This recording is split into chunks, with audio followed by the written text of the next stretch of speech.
Few fast food culinary creations have as much lore and mystique as McDonald's The McRib. The tangy brainchild of an animal scientist and a fine dining chef, the McRib is the fast food white whale, seemingly appearing at random and disappearing just as quickly, leaving the rest of us to whisper hushed tales of the time we once saw it. Unsurprisingly, the beloved McRib sandwich has had a long and strange journey from creation to consumption. So today, we're painting grill marks onto the history of the McRib.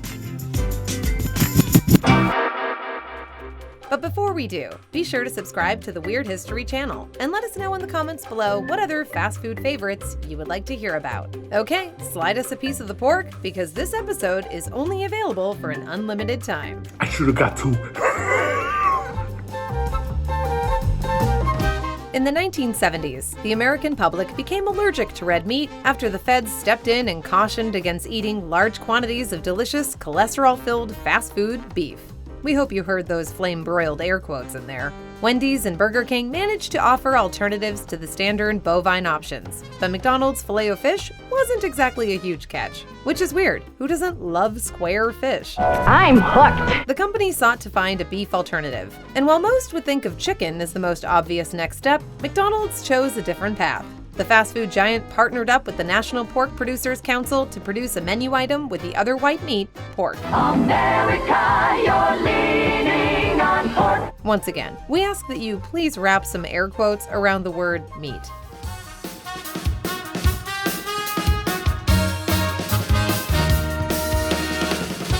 In the late 60s and early 70s, both McDonald's and the United States military had a meat budgeting crisis. Which makes sense, they both feed about the same number of people. To solve that problem, both military brass and Mayor McCheese turned to animal scientists to find a way to make edible meat less expensive. Sadly, we do not mean they brought their problem to a team of dolphins in lab coats. It was more like a bunch of Dr. Moreau's trying to splice the perfect sandwich. This equation used Restructured Meat, which was an invention of scientist Roger Mandigo. After nearly a decade of trial and error, Mandigo found a way to use cheaper cuts of meat. They used trimmings, a word you've probably read on a hot dog label, which is all the bits like skin, hearts, and stomachs that are viewed as throwaway organs and not as food.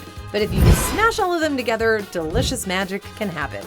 By reducing the size of the rejected animal organs using a mechanical process called comminution, which would then flake, chunk, grind, chop, or slice the waste items into uniform pieces, they were able to engineer a palpable patty.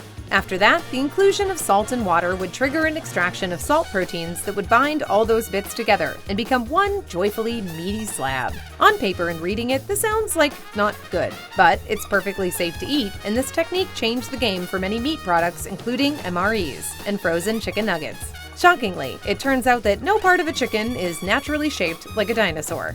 This process was so revolutionary that it was inducted into the Meat Industry Hall of Fame, which is 100% a real thing, and man, do we want to go there. Or maybe just hang out in the gift shop and get some Libitors.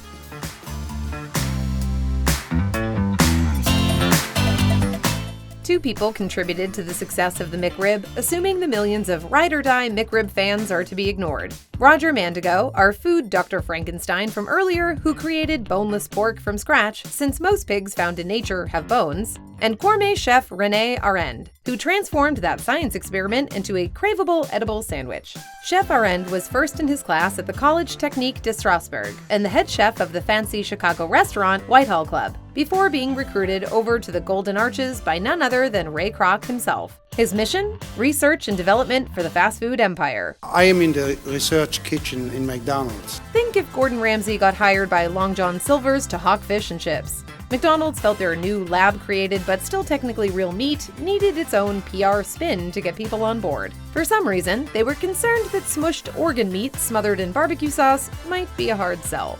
Oh, I think you are mistaken. Arend's legacy at McDonald's goes beyond the McRib. His contributions to our fast food history simply can't be understated. For starters, he developed the legendary original 3 McDonald's dipping sauces: barbecue, hot mustard, and sweet and sour. It's hard to imagine eating a chicken McNugget without that tiny vat of sweet and sour that never judges us. He's also the man responsible for designing the Frankenstein meaty patty into the shape of a rack of ribs. You know, to trick people into thinking they were eating ribs. I I don't mind the taste. In fairness, they had to make it look like something because a gray lab patty doesn't exactly pop off the menu. If Mandigo had his way, it would have resembled a pork chop, but our end thought outside the bun. A real master of his craft, he knew exactly what the people wanted, and he built a sweet and smoky southern barbecue profile with the addition of pickles, sliced white onions, and extra barbecue sauce, all sandwiched on a ticklish French roll. Genius is rarely rewarded in its own time, but the McRib is the McKing of McCeptions. Arend and Mandigo had done their part and created a dish worthy of a spooky clown. But would the public catch on, or dump this culinary experiment in the trash?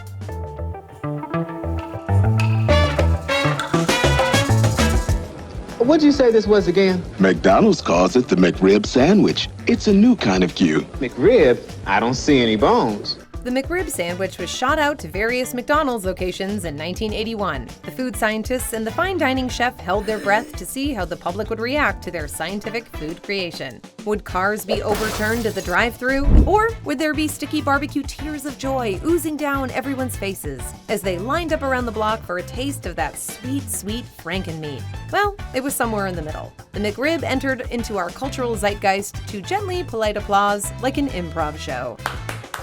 However, it was a surprisingly huge regional success, particularly in the Midwest, where few people dare say no to meat.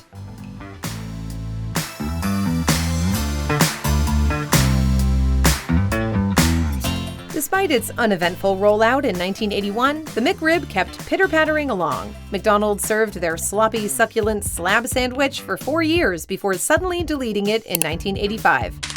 But this is where barbecue plot sauce thickens. Whether this was due to poor sale numbers, an increase in costs of pork meat trimmings, or a marketing ploy to create a demand due to lack of supply is undetermined. Whatever it was, the masses were not happy. I love the McRib! I love it! As Americans, we often want what we can't have, like another season of Regis and Kathy Lee. Did I just say that or not? With the McRib no longer an option for pork-hungry patrons, those pork-poor patriotic patrons were particularly perturbed. Tie a couple more air quotes around the word pork. In fact, just keep a bunch handy, because we're probably going to need them. Hearing the rumble of millions of tummies, McDonald's threw the McRib back into the menu for a limited time, making the McRib the first ever limited-run fast food item. The return of the McRib caused a spike in the pork and hog futures, as they do most of the time McDonald's rolls out its popular meaty treat. No, really, that's not a joke. The mutual interests of the National Pork Producers Council and McDonald's resulted in a happy marriage between the two, like fake ribs and tangy barbecue.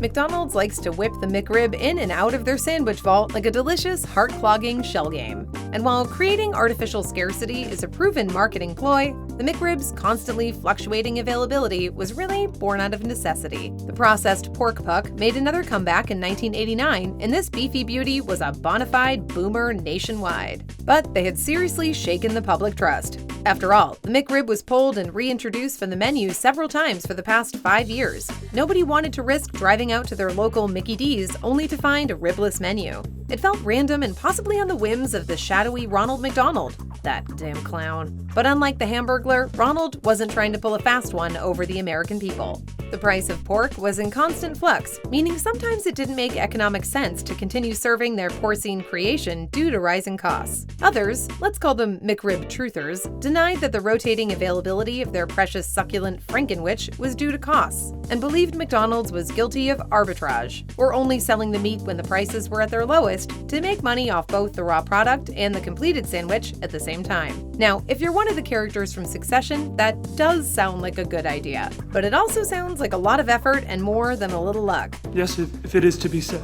Considering how popular the McRib is already, it seems unlikely that Ronnie the Clown would need to go to such great lengths to make them profitable. In 1994, McDonald's was done playing games with America's most divorced sandwich. Don't ask us to explain further, but the McRib is undeniably on its third marriage. They finally pulled the trigger and made the McRib a year-round fast food staple. However, as love stories often do, it took an unlikely third partner to push McDonald's into commitment finally. 1994 was also the same year the live-action Flintstones film slid off a brontosaurus and into movie theaters nationwide. The Flintstones cartoon famously features a scene in which the family car is tipped over by a giant rack of dinosaur ribs. This is alarming when you remember that they also keep dinosaurs in the house as pets and appliances. McDonald's noted how much that rack of ribs resembled their rib-shaped pork sandwich, and a tie-in deal was born. Teaming up with Universal Pictures, Mickey D's went all in on the Flintstones promotion, changing the name of the restaurant to Rockdonald's, transforming the interior of the restaurants into a Stone Age theme, Welcome to Rockdonald's. May I chisel your order? and creating special Flintstones merch like glasses and toys. The marketing was a hit for McDonald's, and it allowed the sandwich to remain on the menu throughout the years, no matter how many Stone Age-based movies were currently in theaters.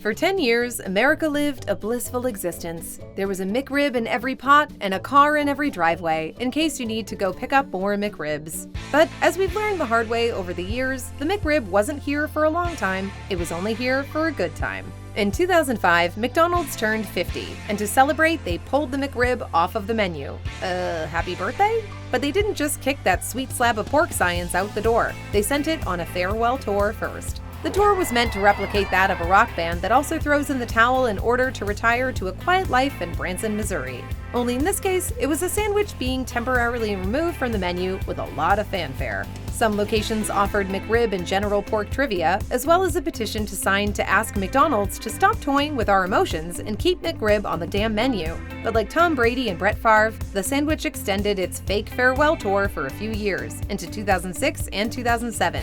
Creating even more product scarcity and increasing the demand for the McRib sandwich.